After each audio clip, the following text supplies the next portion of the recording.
Сәлем құрметті көрермендер.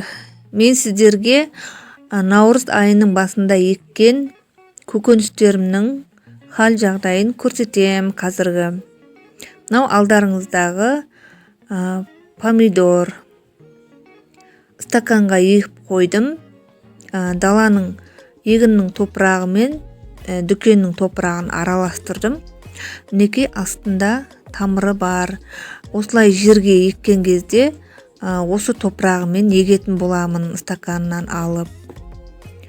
Одан кейінгі мынауда міне помидордікі, қасындағы перецтің тұқымдары және баклажанның тұқымнан шығып атқан өскіндері. Осылай мынау үлкендеу помидор, қасындағылар жайлап өсіп жатыр. Мынау баклажан. Бұның да астың жағында тамырлары көрініп тұр. Мінекей қазіргі жағдайлары осындай. Мына жағында да өсіп жатыр. Бұлар енді сәл өскеннен кейін жерге егуге жарап қалады. Мінекей мынау болгар бұрышы. Бұның да астында тамырлары жайылып, әдемі өсіп жатыр. Ал бұл мияты гүлінің атростығы болатын, бұны да өсіріп жатырмын топырақта. Осындай стаканда ексеңіздер болады, себебі тамырланды ма, тамырланбады ма қарап отырсаңыз болады. Ал бұл қияр, бұл да осы наурыздың басында еккен қиярым. Екеуін мен осындай үлкендеу горшокке, ыдысқа егіп қойдым. Жайлап гүл ашайын деп тұр. Мінекей көріп тұрғандарыңыздай.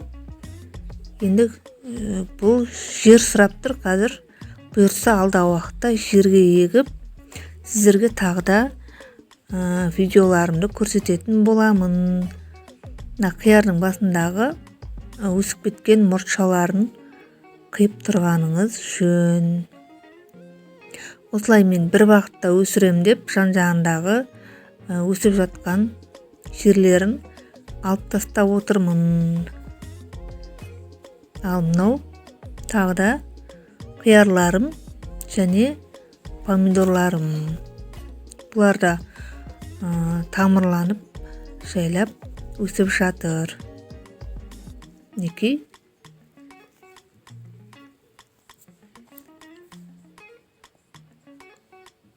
Мынау болгар бұрышы.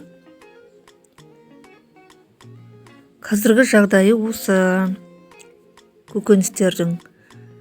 Енді сіздерге алдағы уақытта тағы да видеоларын салатын боламын.